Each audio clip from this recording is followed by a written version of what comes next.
Welcome to the Slop Farm. Enjoy the video. You start by confirming compatibility and the physical connector, because that determines everything. If you have a Lightning iPhone, get a Lightning to USB adapter. If USB-C, plug directly. Make sure the pendrive format is FAT32 or XFAT for broad support. Apps can work on recent iOS. Once done, connect the drive and watch for the Files app to recognize it. This is why format and adapter matter. The system must mount the volume to read files. Once the drive is physically connected, open Files and tap Browse to locate the mounted volume. This step makes the storage visible to iOS. If an app prompt appears, grant read/write access so transfers succeed. Without permission, you can only preview.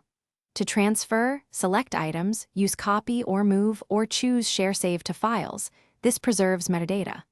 Also, if you plan large video transfers, use XFAT and keep the phone awake to avoid interrupted writes. Finish by safely ejecting the pendrive in Files or by ensuring all write operations finish before unplugging. Abrupt removal can corrupt data. If the drive isn't recognized, try a powered USB hub, swap the adapter, or reformat to XFAT on a computer. These fixes address power and file system issues. Once done, make sure iOS is updated. If problems persist, restart your iPhone and check the drive on another device to rule out hardware failure. Thanks for watching. Consider subscribing if we helped you today.